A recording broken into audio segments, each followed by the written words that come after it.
লিঙ্কটিতে click করলে এরকম একটি ইন্টারফেস শো হবে। তারপর এখান থেকে যে কোনো একটি ইমেল আর পাসওয়ার্ড দিয়ে সাইন আপ করতে হবে। ইমেল আর সেম পাসওয়ার্ড দুইবার দিবেন।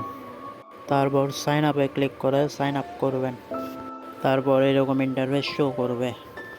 যে ইমেল আর পাসওয়ার্ড দিয়ে অ্যাকাউন্ট ক্রিয়েট করছেন সেই ইমেল আর পাসওয়ার্ড দিয়ে লগ ইনে ক্লিক করবেন।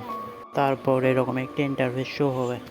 শুধু অ্যাকাউন্ট ক্রিয়েট করলে হবে না, হোয়াটসঅ্যাপও কানেক্ট করতে হবে, না হয় পেমেন্ট পাবেন না। স্ক্যানে ক্লিক করে লিঙ্ক উইথ ফোন নাম্বার এখানে ক্লিক করবেন। তারপর যে হোয়াটসঅ্যাপটি কানেক্ট করবেন সেই হোয়াটসঅ্যাপ নাম্বারটি এখানে দিবেন। তারপর গেট কি এখানে ক্লিক করবেন। তারপর কিছুক্ষণ লোড নেবে। লোড নিয়ে এরকম একটি কোড ওরা দিবে। এখন যে মোবাইল নাম্বারটি দিয়েছেন সে হোয়াটসঅ্যাপে যাবে। তারপর থ্রি ডট এখানে ক্লিক করবেন। লিঙ্ক ডিভাইস এখানে ক্লিক করবেন।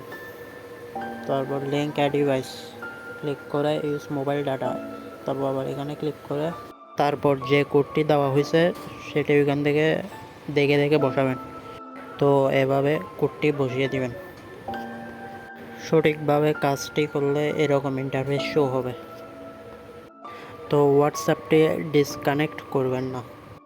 আর প্রুফ হিসেবে অ্যাকাউন্টটি যে ইমেল আর পাসওয়ার্ড দিয়ে ক্রিয়েট করছিলেন, তো জব প্রুফের এখানে এসে সে জিমেল আর পাসওয়ার্ডটি এখানে লিখে দিবেন।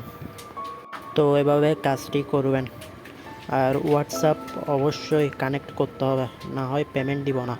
কাজটি সঠিকভাবে করলে 100% পেমেন্ট পাবেন। যে হোয়াটসঅ্যাপটি কানেক্ট করবেন সেটি 48 ঘন্টার জন্য রেখে দিতে হবে, মানে ডিসকানেক্ট করবেন না। 48 ঘন্টা পর ডিসকানেক্ট করতে পারবেন, সমস্যা নেই, কিন্তু 48 ঘন্টার ভিতরে ডিসকানেক্ট করলে পেমেন্ট পাবেন না। কাজটা আবারও বুঝিয়ে দিচ্ছি। প্রথমে অ্যাকাউন্ট করবেন, তারপর হোয়াটসঅ্যাপ কানেক্ট করবেন, আর হোয়াটসঅ্যাপটি 48 ঘন্টার জন্য ডিসকানেক্ট করবেন না। ডান।